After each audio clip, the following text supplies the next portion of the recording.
Okay, let's talk about communication. Yes, communication. A lot of the time, people say that you should communicate whatever the issue is. The solution to pretty much every marriage problem is communication, right?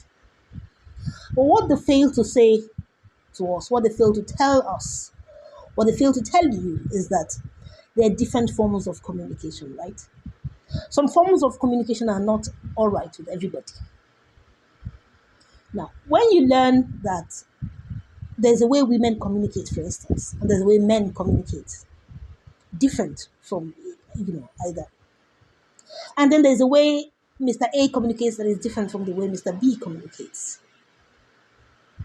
And from the information, about men and women, and then information about personality types, you can learn one or two about how to communicate to a certain person to get results. For instance, I have a book in my house that says how to communicate so children can listen. How to communicate so children can listen. In other words, you want to get a certain result. Communication is for a reason. You're communicating with a certain person because you want to get a certain result or because you want the person to understand a certain thing, right? You have an aim, you have a goal, you have an objective why you're communicating what you're saying. And you want that communication to be effective, isn't it? So, if you're going to be communicating to children, you have to say it in a way that they understand so that your communication will not be wasted. It will be effective, right? In the same way, communication is not just speech. Sometimes speech can be annoying. It's not everything you feel that you say. It's not everything you feel that you say. It's not everything you sense that you say. If you're that way, then it means you're not being circumspect. Yes, you're not being wise. A wise person will watch out for what he says and when he says it and how he says it.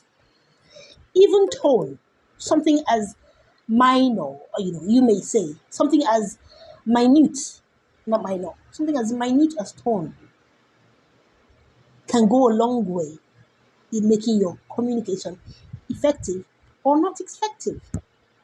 Something as minute as body language can make your communication effective or not effective. Something as minute as when you choose to speak may make your communication effective or not so. Which is a lot of people say, when you ask them a question, they'll say, give me some time to think about it. Or we'll say, give me some time to think about it.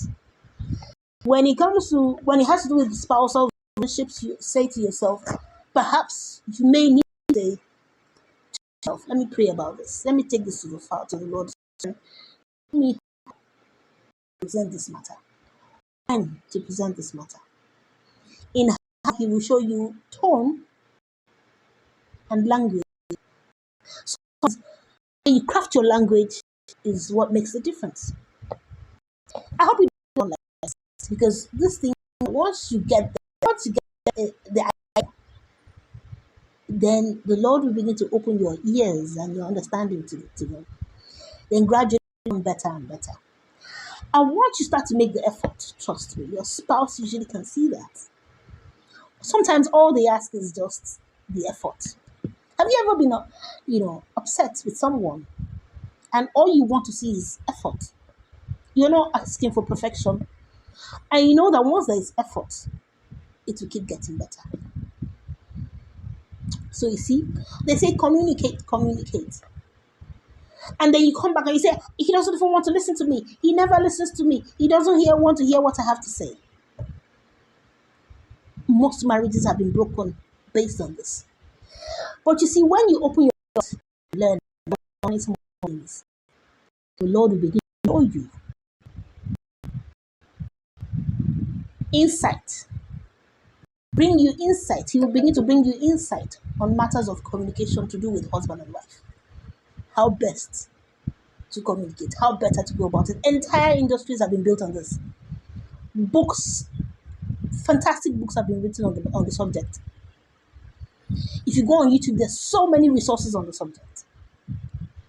And the funny thing is, the more you begin to practice them, the more you begin to take one tip to the table, to, to the drawing board, and work with it, the more you begin to see results. And it's a whole load of difference. It's a whole world of difference. So in communication, there are tactics. There's a way to go and where not to go. So please do not assume that communication means speech. Some people think he's my best friend, therefore I'm married to my best friend. The way you speak to your best friend is not necessarily the way you speak to your husband. If it works for your marriage, fine. If it works for, so you can slap your husband upside the head and say, and say, what rubbish, I can do that to my best friend. I can't do that with my husband. He will not like it. And apparently with most men, so if you have the kind of man who doesn't mind you talking to him like the way you speak to your girlfriends, your female friends, it's okay. That's a measure of blessedness. We're happy for you. But if you're not married to that kind of man, and the thing is that men, like our kind of men, are wired differently. They're result oriented, they're go-getters, they're chivalrous. And in being chivalrous, in other words, they protect their women. They will take the bullets. They're macho, as it were. That's how they are. Along with all that comes the fact that they just demand some respect. They may not demand it in, hey, you respect me.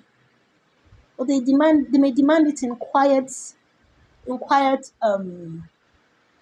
walking out the door. If you know what I mean. So I have a friend who works with the law. Yeah, and she's very high up. She can lock any man, and throw away the keys. She can lock you up and throw away the keys. Yes, she's that powerful. But when it comes to her husband, she's totally different. The way she communicates with him is different. Her tone, her natural tone is overbearing. It's loud, overbearing, is authoritative, but not with her husband. She tells me, you have to learn to role play. It's different roles. At work, it's a different role from my role at home as a wife. Aside from that, she's also on the big side. So she can very easily take a different tone. And everybody should understand that that's who she is. That's her personality type. And that's it also comes with the job, the kind of job she does. But she learns, she has understanding. She's wise. She knows that there are different roles. As we say about women, we say we wear different hats. So let's wear those different hats. Wear them to the best of our ability. The role you play with your child is different from the role you play with your husband. The role you play with your husband is different from the role you play at work. So, come on, by all means, let's learn to communicate more effectively. I hope this has been a blessing. Bless.